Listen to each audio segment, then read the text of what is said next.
Hello my dear students, welcome to BL online classes. Students, आज हम बात करें क्लास 11th की जो इंग्लिश की बुक है, सेकंड बुक मतलब पैनोरमा, उसका हम जो 7वां लेसन है डेड मैन्स पाथ मतलब मृत व्यक्तियों का रास्ता, जो लिखा गया है चिनुआ अचेबे के द्वारा। तो हम इसकी बात कर रहे हैं, लेसन को अब हम रीड करेंगे। तो स्टूडेंट्स, इसमें किसी ऐसे रास्ते की बात करते हैं जहां से मृत व्यक्तियों को गुजारा जाता है, और एक स्कूल की भी बात की जाती है, और एक जो नया एनर्जेटिक युवा स्कूल टीचर होता है उसकी भी बात होती है। लेकिन हम सबसे पहले पढ़ेंगे कि जो इसमें चिनुआ हमारे जो राइटर हैं वो कहाँ के हैं, कौन है। Chinua Achebe was a famous Nigerian novelist, मतलब ये नाइजीरिया के हैं। Okay, he was born and educated in Nigeria, जन्म और शिक्षा उनकी नाइजीरिया मतलब अफ्रीका की है।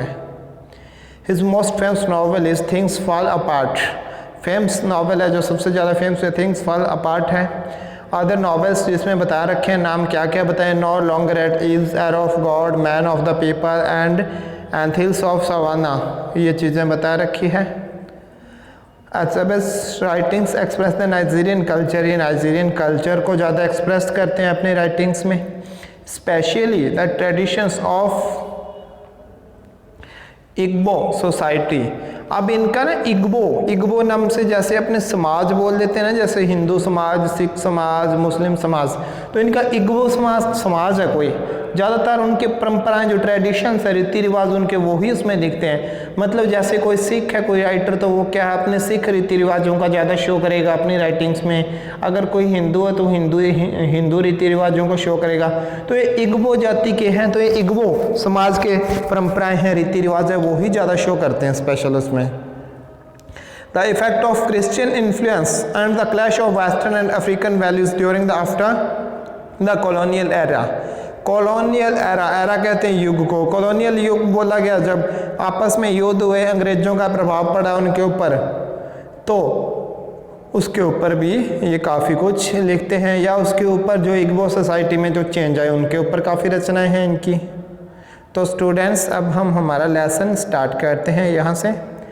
मिकेल, या बोले Michael Obi's hopes were fulfilled much earlier than he had expected, कि माइकल ऑबी ने जितनी एक्सपेक्ट की थी उससे ज़्यादा, आशा की थी उससे ज़्यादा, उसके जो सपने थे, आशाएं थी, वो पूरी हो रही थी।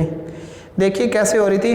He was appointed headmaster of Dume, Ndume नहीं बोलोगे इसको, ड्यूम बोला जाएगा, ड्यूम सेंट्रल स्कूल इन जनवरी 1949। अब देखो उनको अपॉइंट किया गया, अपॉइंटेड मतलब नियुक्त करना, अपॉइंट होता है, तो अब अपॉइंटेड हो गया तो नियुक्त किया गया, उनको हेडमास्टर नियुक्त किया गया ड्यूम सेंट्रल स्कूल में जनवरी 1949 में। And it had always been an unprogressive school, और वो स्कूल कैसा था, अनप्रोग्रेसिव मतलब कोई प्रोग्रेस नहीं कर रहा था, कोई सफल नहीं हो रहा था, स्कूल पिछड़ रहा था, दिनों दिन रिजल्ट खराब हो रहे थे उसके। So the mission authority decide to send a young and energetic man to run it. पहले का जो आदमी था युवा नहीं था, ओल्ड एज था, उससे स्कूल रन नहीं बढ़िया तरीके से चल नहीं पा रहा था। तो जो मिशन अथॉरिटीज़, वहाँ के जो अथॉरिटी था, विभाग, जो वहाँ का विभाग था, महकमा था, उसने क्या सोचा कि हम इस स्कूल में कोई युवा आदमी भेजें जो अपनी नई युवाओं की नई सोच के अनुसार, अपनी नई शक्ति के अनुसार इस स्कूल को चला सके। और भी accepted this responsibility with enthusiasm, मतलब उत्साह के साथ उसने इस रिस्पॉन्सिबिलिटी कहते जिम्मेवारी को एक्सेप्ट किया, स्वीकार किया। He had many wonderful ideas and this was an opportunity to put them into practice, कि उनके विचार, उनके दिमाग में बहुत सारे वंडरफुल, शानदार विचार थे, लेकिन विचार तब तक किसी काम का नहीं है जब तक हम उसको एक्ट ना करें, उसके ऊपर उसको काम में ना लें, यूज़ ना करें उसको। तो इसने क्या सोचा कि मैं उनके ऊपर प्रैक्टिस भी करूँगा, मतलब अब उनको यूज़ करूँगा अपनी डेली लाइफ में उन विचारों को। He had sound secondary school education with designated him a pivotal teacher in the official record and set him apart from the other headmasters in the mission field. और अब देखो mission field मतलब जो field पे रह के, ज़मीन पे रह के जो कार्य करना है, उसके बाद जो डिग्री थी, जो उसकी सोच थी, जो उसका उत्साह था, उसको सभी हेडमास्टर से अलग बनाता था। ही वॉज आउटस्पोकन मतलब वो खुले हुए दिमाग का था, जो बोलने में फ्रैंक था। In his condemnation of narrow views of the older and often less educated ones, जो क्या है लेस एजुकेटेड वन, कम पढ़े हुए लोग हैं, ओल्डर हैं, जिनके सबसे स्पेशल, जिसके विचार क्या हैं नैरो हैं, छोटी सोच है, जिनके संकरे विचार हैं, संकीर्ण विचार हैं जिनके, उनके ऊपर बोलने में वो शर्माता नहीं था, मतलब अपनी बात खुल के रखता था वो।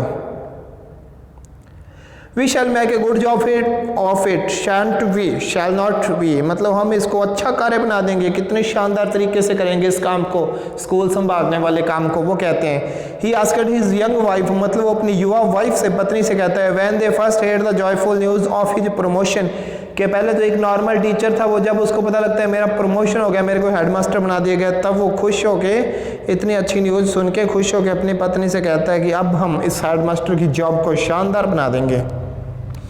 We shall do our best she replied, वो भी आगे से जवाब देती है, कहती है कि चाहे वो जॉब में नहीं है फिर भी अपने हस्बैंड का साथ दे रही है जॉब में, फिर वो कहती है कि मैं बिना जॉब में रहते हुए भी आपका ऐसा साथ दूंगी आपकी जॉब में कि हम इसको बेस्ट बना देंगे। We shall have such beautiful gardens and everything will be just modern and delightful, हमारे पास बहुत से अच्छे गार्डन हैं और वो बहुत ही मॉडर्न क्या होते हैं आधुनिक, मतलब उसको और भी आधुनिक बना सकते हैं। डिलाइटफुल मतलब आनंददायक हम बना सकते हैं। In their 2 years of married life she had become completely infected by his passion for modern methods, मतलब उनकी शादी को अभी 2 साल हुए थे कि वो अपने आप को कम्प्लीटली प्रभावित उसने कर दिया था, किससे, मॉडर्न विचारों से प्रभावित कर लिया था। मॉडर्न विचार थे, जो तकनीक थी, मेथड थे, नए आधुनिक तरीके थे, उनसे पूरी तरह प्रभावित हो चुकी थी वो। And his denigration of this old and superannuated people in the teaching field who would be better to employed as traders in the Onitsha market. अब देखो इसमें क्या बोला कि जो पुराने लोग थे वो तो ऐसा लग रहा था एक टीचर नहीं थे, एक एम्प्लॉयड नहीं थे, कर्मचारी नहीं थे, एक व्यापारी से ज़्यादा लग रहे थे उनको, जैसे वहाँ की किसी मार्केट के व्यापारी होते हैं वो। She began to see herself already as the admired wife of the young headmaster, the queen of the school. और अब एक क्वेश्चन भी आ सकते हैं, क्वीन ऑफ द स्कूल किसको बोला था, स्कूल की रानी नाम से किसको बुलाया जाता था, तो रानी कौन थी, admired wife of the young headmaster, कि वो युवा हेडमास्टर की प्रशंसाजनक जो पत्नी थी वो थी queen of the school. The wives of the other teachers would envy her position, देखो अब किसी एक टीचर की वाइफ इतनी फेमस हो चुकी है, अच्छे कार्य करी, तो अदर टीचर्स की जो वाइफ थी वो क्या, एनवी मतलब जेलसी फील करना, ईर्ष्या करती थी उससे कि ये एक ही इतनी फेमस क्यों हो रही है। She would set the fashion in everything, because उसका एक रीज़न भी था कि वो हर चीज़ में एक नया फैशन सेट करती है, ऐसा नहीं काम चलाऊ सा कोई भी काम कर दिया ठीक ठाक सा, नहीं, वो हर एक काम को एक शानदार तरीके से, एक फैशनेबल तरीके से करती थी कि देखने में भी सुंदर लगे, मनमोहक लगे जो।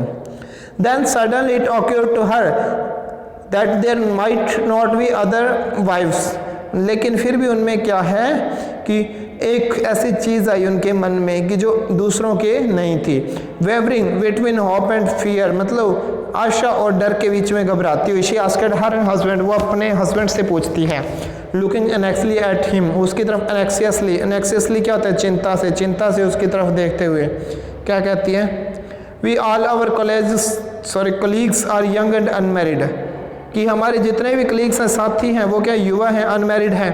He said with enthusiasm which for once she did not share, which is a good thing. He continued, कहता है कि लेकिन ये क्या अच्छी बात है, why कि क्यों नहीं, why they will give all their time and energy to the school, कहते हैं हम तो हमारी मैरिड लाइफ है, पूरा टाइम स्कूल को भी नहीं दे सकते, तो इस कारण कहते हैं कि हमारे जो साथी हैं वो क्या है, यंग हैं और क्या है, अनमैरिड है, और वो क्या है, अपना पूरा टाइम और अपनी पूरी एनर्जी स्कूल को दे सकते हैं। नैन्सी वॉज सैड, अब देखो वाइफ का नाम आ गया यहाँ पे, क्या नैन्सी क्या थी, सैड थी।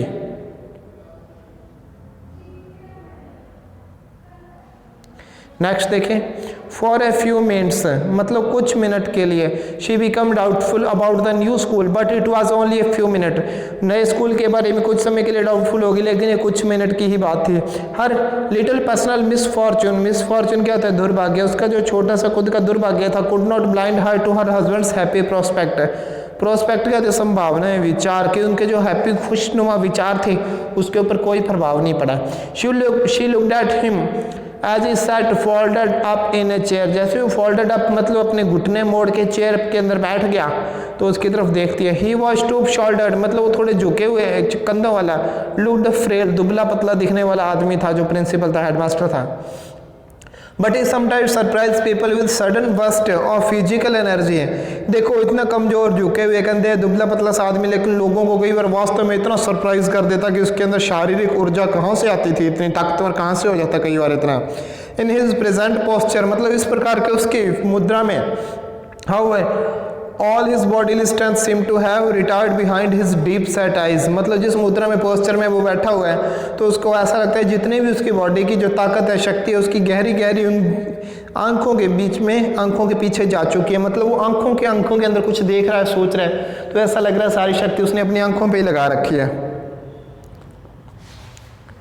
फिर नेक्स्ट देखें, giving them an extra ordinary power of penetration मतलब उनको क्या है, सोचने विचारने चीज़ को समझने की एक्स्ट्रा ऑर्डिनरी असाधारण शक्ति दे रही थी आंखों को।